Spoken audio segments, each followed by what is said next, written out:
اور علی کا اتنا جو مقام ہے، اتنا مقام ہونے کی جو سب سے بڑی وجہ ہے وہ ہے اطاعت پروردگار۔ نبی کے بعد جیسے اطاعت خدا کی علی نے کی ہے ایسی کسی نے نہیں کی۔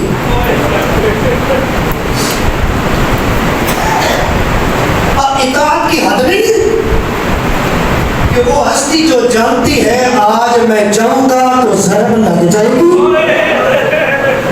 اس جملے کو سن لیجیے گا، جب اس پہ غور کریں گے تو پھر مجھے کہنا نہیں پڑے گا، خود بخود آپ کی آنکھوں میں آنسو آئیں گے۔ یہ کیسے ہو سکتا ہے؟ ہماری تو بیٹیوں میں انتظار میں ہوتی ہیں عید آئے گی، پاپا سے فلاں چیز لیں گی، فلاں چیز لیں گی۔ تو یہ کیسے ہو سکتا ہے کہ زینب و کلثوم روئے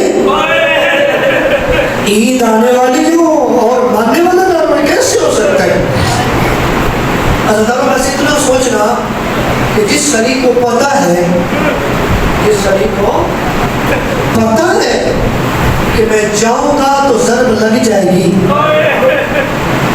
وہ پھر بھی گیا، وہ ہستی پھر بھی گئی، اور روکنے والوں نے روکا بھی، خود بیٹی نے روکا، اجرکم اللہ۔ اور علماء بیان فرماتے ہیں کہ بیٹی مجھے نہ روکو، جناب رسول کائنات نے جس دن کا وعدہ کیا تھا، جس دن کو مجھے کہا تھا وہ دن آ گیا، کہا مجھے خواب میں ملے ہیں، اجرکم اللہ، اجرکم اللہ، نہ تیرے آنسو قبول کرے۔ صرف یہی تو نہیں، سنتے نہیں علماء سے کہ بطخیں پال رکھی تھی۔ میں تو کہتا ہوں وہ مسلمان کیسے تھے، ان سے تو یہ بطخیں افضل ہے جنہوں نے دامن کو پکڑ لیا، اور امام بھی جانتے تھے انہوں نے دامن کو کیوں پکڑا۔ اور امام فرماتے ہیں کلثوم بیٹا میرے بعد ان کو رکھ سکو تو بہتر ہے، وگرنہ آزاد کر دینا۔ رونے والے علماء کہتے ہیں یہ بطخیں بھی کہہ رہی تھی مولا مولا مسجد نہ جانا، اجرکم اللہ، اجرکم اللہ۔ اس کا پیسہ کوئی غم نہیں، آج ہی پڑھ کے رو لیجیے گا۔ یہ دن ہے، یقین کرنا، یہ دن جو ہے ان دنوں کے بارے میں پوچھنا ہے تو علی کی اولاد سے پوچھنا، کہ جن کا عام بابا نہیں علی جیسا بابا دنیا سے چلا گیا۔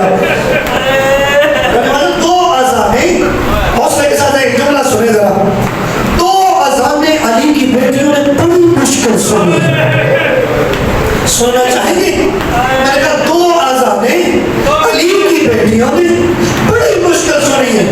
کرو سوال کہ یہ تو بتا وہ اذانیں کون سی کہ علی کی بیٹیوں نے مشکل سنی ہے، اور رونے والوں کیسے برداشت کرو گے؟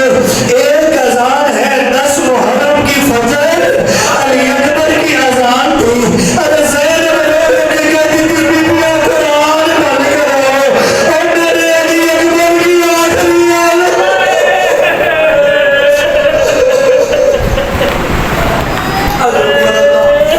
اجرکم اللہ، اجرکم اللہ۔ دعائیں مانگ لینا، مالک بانیان کے پرسے کو قبول کریں، مالک بانیان کے مرحومین کے درجات بلند کریں۔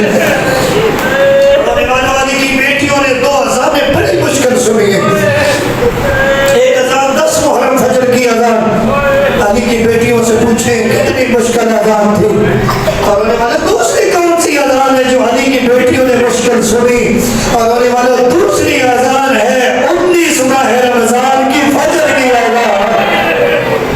اجرکم اللہ، اجرکم اللہ، 19 ماہ رمضان کی فجر کی اذان۔ میں توالد میں نہیں جا رہا، بس اتنا کہتا ہوں علی نے اذان دی، علماء نے یہی بیان کیا پہلی رکعت کا دوسرا سجدہ۔